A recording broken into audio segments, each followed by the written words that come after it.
कंगाली की शुरुआत 1947 से करते हैं। देश तब आजाद हुआ ही था और अब 74 साल से ज्यादा हो चुके थे।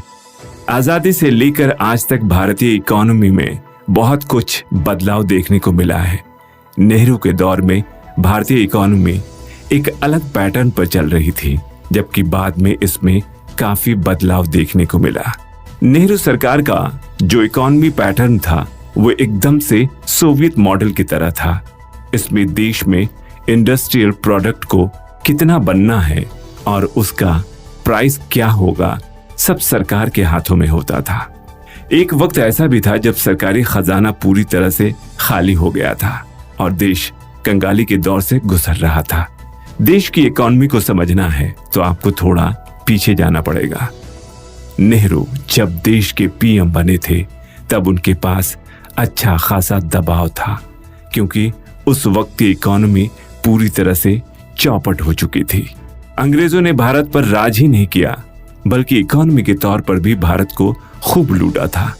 दरअसल आजादी के वक्त देश में गरीबी सबसे ज्यादा थी, क्योंकि उस वक्त अंग्रेजों ने किसी भी तरह से इंडस्ट्रियलाइजेशन पर जोर नहीं दिया था। इसका नतीजा ये रहा कि आजादी के बाद देश में गरीबी ने और जोर पकड़ लिया। अंग्रेज तो चले गए थे, लेकिन उन्होंने इंडिया को चौपट करने में कोई कसर नहीं छोड़ी थी। उस दौर में लोग कम पढ़े लिखे थे, इस वजह से इंडिया को काफी मुश्किलों का सामना करना पड़ा।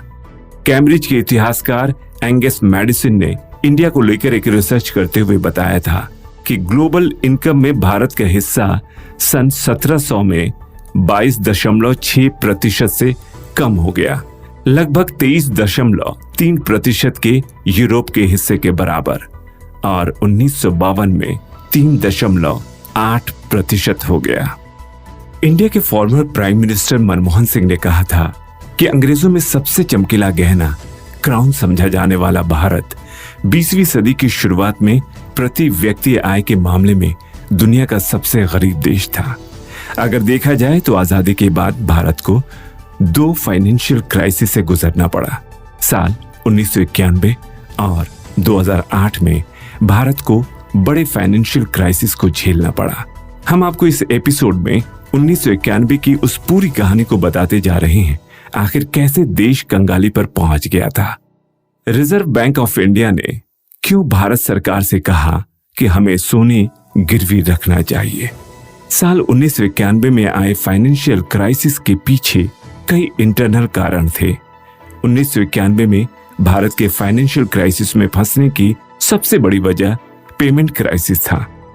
इस दौरान इंपोर्ट में भारी कमी आई थी। इसका नतीजा ये हुआ कि देश को 2 तरफा घाटा सहना पड़ रहा था।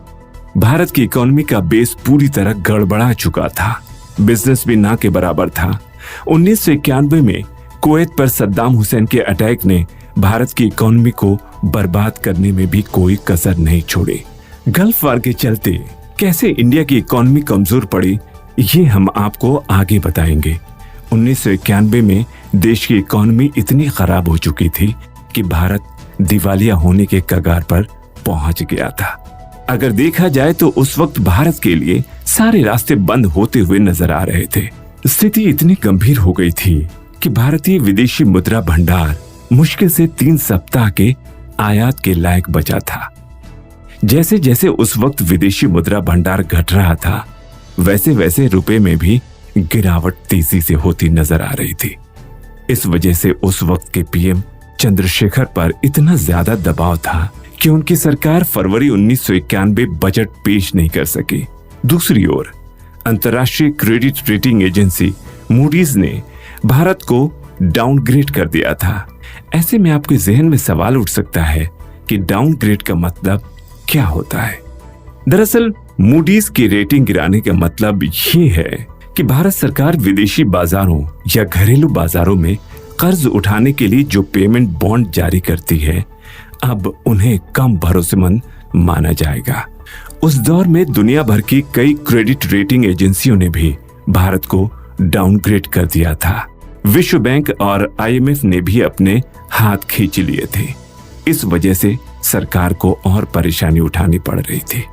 इसका नतीजा ये हुआ कि सरकार के पास बस एक ही रास्ता बचा था, वो था सोने को गिरवी रखकर फाइनेंशियल क्राइसिस को कुछ दिन के लिए मैनेज किया जा सकता था। और इसलिए विदेशों में भारत को सरकारी कर्ज का भुगतान न कर पाने के कलंक से बचने के लिए 47 टन सोना गिरवी रखना पड़ा था। भारत के लिए ये सबसे मुश्किल भरा दौर था। तब इससे निकलने के लिए भारत के वित्त विभाग की एक अहम बैठक हुई। इस बैठक में रिजर्व बैंक के गवर्नर एस वेंकटरमण और डॉक्टर मनमोहन सिंह के बीच अहम बातचीत हुई, जिसमें रिजर्व बैंक के गवर्नर एस वेंकटरमण ने डॉक्टर मनमोहन सिंह को एक प्रस्ताव दिया। एस वेंकटरमण ने डॉक्टर मनमोहन सिंह से कहा कि देश इस समय मुश्किल घड़ी में है। ये प्रस्ताव काफी चौंकाने वाला था, क्योंकि एस वेंकटरमण के हिसाब से इस फाइनेंशियल क्राइसिस से बाहर निकला जा सकता है अगर देश का सोना गिरवी रख दिया जाए। मनमोहन सिंह उस वक्त पीएम के सलाहकार के तौर पर काम कर रहे थे और खुद मनमोहन सिंह भी एस वेंकटरमण के इस प्रस्ताव को लेकर चौंक गए थे। इतना ही नहीं, वो बगैर देर किए एस वेंकटरमण को पीएम चंद्रशेखर के पास लेकर गए। मनमोहन सिंह ने पीएम चंद्रशेखर से कहा कि रिजर्व बैंक ऑफ इंडिया के पास फाइनेंशियल क्राइसिस से निकलने का रास्ता है। तब इसी बातचीत में एस वेंकटरमण ने कहा कि देश की इस मुश्किल घड़ी में reserve bank of India gold का इस्तेमाल कर सकती है। रिजर्व बैंक के गवर्नर एस वेंकटरमण ने चंद्रशेखर से आगे कहा कि हम इंटरनेशनल बैंक में गोल्ड को गिरवी रख देंगे और उससे देश को काफी बड़ी राहत मिल जाएगी। हालांकि इस प्रस्ताव को लेकर चंद्रशेखर ने बैठक की और बाद में हिंदुस्तान के सोने को गिरवी रखने पर अपनी मुहर लगा दी, लेकिन उन्होंने इस बारे में राजीव गांधी से भी बात करने के लिए एस वेंकटरमण को कहा। दरअसल उस वक्त चंद्रशेखर की सरकार को राजीव गांधी की कांग्रेस पार्टी बाहर से समर्थन दे रही थी। ऐसे में राजीव गांधी को बगैर बताए शायद फैसला नहीं लिया जा सकता था। हालांकि राजीव गांधी ने इस पर किसी तरह का कोई पेंच नहीं फंसाया और उन्होंने भी हिंदुस्तान का सोना गिरवी रखने की हामी भर दी। इसके बाद उस वक्त के फाइनेंस मिनिस्टर यशवंत सिन्हा ने भी अपनी रजामंदी दे दी। कहानी में तब एक नया मोड़ आया जब सोना गिरवी रखने की file finance minister Yashwant Sinha के पास गई। तब तक चंद्रशेखर की सरकार गिर गई और केयरटेकर मिनिस्ट्री उस वक्त सरकार का सारा कामकाज देख रही थी। हालांकि सोने को गिरवी रखने के दस्तावेज पर वित्त मंत्री यशवंत सिंह ने पटना में रहते हुए साइन किया। इस फाइल में लिखा था कि भारत 20 मीट्रिक टन यानी कि 20,000 किलो सोने को गिरवी रखने जा रहा है। उसके बदले में उसको 20 करोड़ डॉलर मिल जाएंगे। यशवंत सिन्हा के एक साइन से विदेश में 20 मीट्रिक टन यानी कि 20,000 किलो सोने को गिरवी रखने का रास्ता खुल गया। ये वो सोना था जिसे भारत के कस्टम विभाग ने स्मगलिंग में पकड़ा था। बता दें कि 1991 में 24 कैरेट सोने की कीमत लगभग 3,450 रुपए प्रति 10 ग्राम थी और साल 2022 में सोना लगभग 50,000 रुपए प्रति 10 ग्राम बिक रहा है। इस सोने को चुपके से 21 मई से 31 मई 1991 के बीच स्विट्जरलैंड के यूबीएस बैंक में गिरवी रख दिया गया। इस सोने से देश को 2000 मिलियन डॉलर यानी कि 20 करोड़ डॉलर मिले।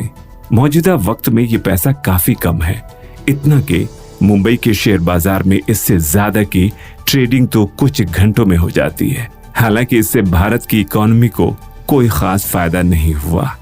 ऐसे में एक बार फिर मुश्किल घड़ी में भारत सरकार को सोने का सहारा लेना पड़ा। इसका नतीजा ये हुआ कि बैंक ऑफ इंग्लैंड और बैंक ऑफ जापान में सोना गिरवी रखा गया। देश ने मात्र 40 करोड़ डॉलर के एवज में 47,000 किलो यानी 47 टन सोना गिरवी रख दिया। इस फैसले की जानकारी तक देश को नहीं दी गई थी। उस वक्त जो फैसले लिए जा रहे थे उस देश की जनता क्या मीडिया तक को पता नहीं लगने दिया जा रहा था। लेकिन ये राज ज्यादा राज नहीं रहा, क्योंकि इंडियन एक्सप्रेस के जर्नलिस्ट शंकर अय्यर ने यह खबर ब्रेक की तो लोग हैरान रह गए। ये खबर कोई मामूली खबर नहीं थी, क्योंकि उस वक्त देश को चलाने के लिए अपना सोना तक गिरवी रखना पड़ा, वो भी पर्दे के पीछे। चुपचाप से इतना बड़ा फैसला लिया गया, जबकि देश को बताया भी नहीं गया। आरबीआई की पूर्व गवर्नर वाईवी रेड्डी ने अपनी किताब एडवांस एंड डिसेंट में 1991 के उस दौर का जिक्र करते हुए लिखा है, किस तरह महज 40 करोड़ रुपए कर्ज के लिए 47 टन सोना गिरवी रखकर पूरे देश को शर्मसार होना पड़ा था। उन्होंने लिखा है कि 90 की शुरुआत के दशक में भारतीय अर्थव्यवस्था को वो दिन भी देखना पड़ा जब भारत जैसे देश को अपना सोना विश्व बैंक में गिरवी रखना पड़ा था। चंद्रशेखर सरकार को सोना गिरवी रखने की सलाह देने वाले कोई और नहीं बल्कि उस वक्त के मशहूर अर्थशास्त्री मनमोहन सिंह थे। इस अगले एपिसोड में आपको बताएंगे कि कैसे कमजोर हुई भारत की अर्थव्यवस्था और कैसे नेताओं की गलतियां और अनदेखी देश को बहुत भारी पड़ी।